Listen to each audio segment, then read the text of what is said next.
എന്തൊക്കെയാണ് ശ്രീറാം സാറേ ഇവിടെ നടക്കുന്നത്? ആദ്യം ലോകമുള്ളിൽ ഒരുത്തൻ. ഭാവനയുടെ അടുത്ത ചിത്രമായ ഹണ്ട് ഷാജി കൈലാസിന്റെ ഒരു ത്രില്ലറാണ്.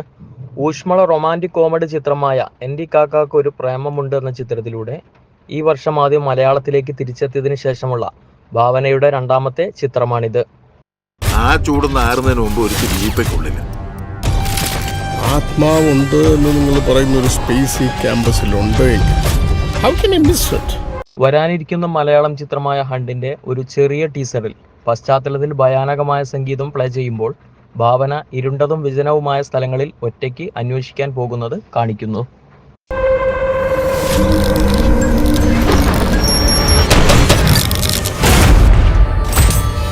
ആയുസെത്താതെ ശരീരമില്ലാതായ ആത്മാവ് ഒറ്റയ്ക്കാവും. സംവിധായകൻ ഷാജി കൈലാസിന്റെ പുതിയ ചിത്രം ഹൊറർ ഘടകങ്ങളുള്ള ഒരു ത്രില്ലറാണ്. ഏപ്രിൽ 6-ന് റിലീസ് ചെയ്ത ടീസറിൽ ക്രൈം സീനുകളിൽ ഒരു ഫോറൻസിക് വിദഗ്ധന്റെ വേഷത്തിൽ ഭാവന ഒരു ഡോക്ടറുടെ വേഷത്തിലുണ്ട്. ഒറ്റയ്ക്കാവുന്ന ആത്മാക്കള് സമയമാകുന്നവരെ ഇവിടെയൊക്കെ തന്നെ ഉണ്ടാവും. അവൾ എന്തിനോ ആരെങ്കിലുമോ തിരയുമ്പോൾ ഭയപ്പെടുത്തുന്ന സാഹചര്യങ്ങളിൽ അവസാനിക്കുന്നതായി തോന്നുന്നു. വിയർക്കുകയും നിലവിളിക്കുകയും ചെയ്യുന്നു. ചിത്രത്തിൽ അഭിനേതാക്കളായ അതിഥി രവി, രാഹുൽ മാധവ്, രഞ്ജി പണിക്കർ, നന്ദു എന്നിവരും പ്രധാന കഥാപാത്രങ്ങളെ അവതരിപ്പിക്കുന്നു. എന്നാൽ ടീസറിൽ നിങ്ങൾ ഭാവനയും വാതിൽ തുറക്കുന്ന മനുഷ്യന്റെ അവ്യക്തമായ രൂപരേഖയും മാത്രമാണ് കാണുന്നത്. റിയൽ ഏതാ ഇമാജിനേഷൻ ഏതാണെന്ന് അറിയാൻ പറ്റാത്തൊരവസ്ഥ.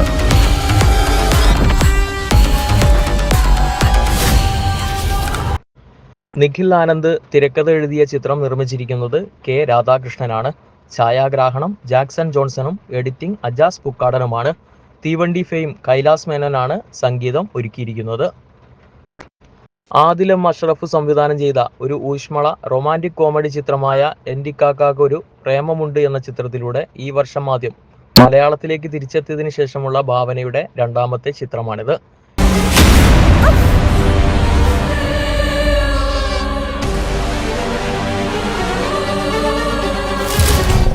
8 വയസ്സുള്ള ഒരു പെൺകുട്ടി ഒരു ആഖ്യാതാവായി അഭിനയിക്കുന്ന ചിത്രത്തിൽ ഷറഫുദ്ദീനാണ് നായകൻ.